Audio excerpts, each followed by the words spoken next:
माता वैष्णो देवी की अमर कथा में उनके कुमारी रहने का रहस्य उनके परम भक्त हनुमान, भैरवनाथ और भगवान श्री राम से जुड़ा है। ये केवल एक पौराणिक कथा नहीं, बल्कि अटूट भक्ति, धैर्य और धर्म की स्थापना की गाथा है। माता वैष्णो देवी के कन्या या कुमारी रूप में रहने की विस्तृत कथा। त्रेता युग में दक्षिण भारत के रत्नाकर सागर के घर एक दिव्य कन्या ने जन्म लिया। उनका नाम त्रिकुटा रखा गया। वे साक्षात शक्ति का अंश थीं। बचपन से ही त्रिकुटा का मन संसार के खेल कूद में ना लगकर भगवान विष्णु की भक्ति में लगा रहता था।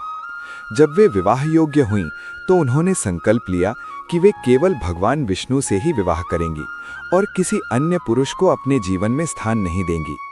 अपने इसी संकल्प की सिद्धि के लिए वे कठोर तपस्या करने हेतु समुद्र तट पर चली गईं। भगवान श्री राम जब माता सीता की खोज में रामेश्वरम के तट पर पहुंचे, तब उनकी भेंट त्रिकुटा से हुई। त्रिकुटा ने श्री राम को देखते ही पहचान लिया कि वे विष्णु के अवतार हैं। उन्होंने श्री राम से विवाह का प्रस्ताव रखा।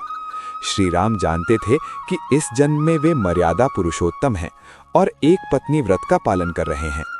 उन्होंने त्रिकुटा से कहा, हे देवी, इस जन्म में तो मैं केवल सीता का हूँ, किंतु यदि तुम मुझे पहचान सको तो मैं अगले जन्म में तुमसे अवश्य विवाह करूंगा। अगली बार श्रीराम एक बूढ़े साधु का वेश धरकर त्रिकुटा के पास पहुंचे, लेकिन तपस्या में लीन त्रिकुटा उन्हें पहचान नहीं पाई। जब श्रीराम ने अपना वास्तविक स्वरूप दिखाया तो त्रिकुटा पछताने लगी। तब श्री राम ने उन्हें सांत्वना दी और कहा कि कलयुग में वे कल की अवतार लेंगे, तब वे उनकी अर्धांगिनी बनेंगी। तब तक के लिए उन्होंने त्रिकुटा को उत्तर भारत की त्रिकुटा पर्वत की गुफा में निवास कर भक्तों का कल्याण करने और तपस्या करने का आदेश दिया। श्री राम के आदेशानुसार माता ने उत्तर की ओर प्रस्थान किया। वहां वे वैष्णवी के नाम से प्रसिद्ध हुईं।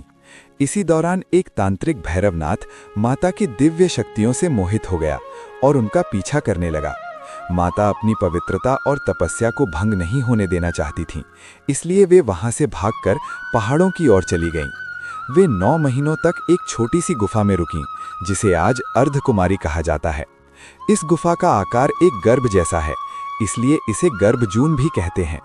माता यहाँ उसी प्रकार रहीं जैसे एक शिशु गर्भ में रहता है। जब भैरवनाथ ने उस गुफा में भी प्रवेश करने की कोशिश की तो माता ने गुफा के दूसरी ओर से रास्ता बनाया और बाहर निकल गईं। अंत में माता ने महाकाली का रूप धरकर भैरवनाथ का वध किया। माता के कुमारी रहने के मुख्य कारण ये हैं। पहला, प्रतीक्षा। वे आज भी त्रिकुटा पर्वत पर भगवान विष्णु के कल की अवतार की प्रतीक्षा कर रही हैं, जैसा कि श्री राम ने उन्हें वचन दिया था। दूसरा, तपस्या।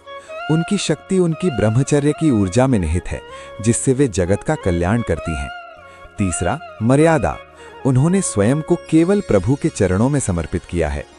कहा जाता है कि माता की रक्षा के लिए स्वयं हनुमान जी सदैव उनके साथ रहते हैं। जब भैरवनाथ माता का पीछा कर रहा था, तब हनुमान जी ने ही उसे रोका था और माता के विश्राम के लिए बाणगंगा और चरण पादुका जैसे स्थलों पर सहायता की थी।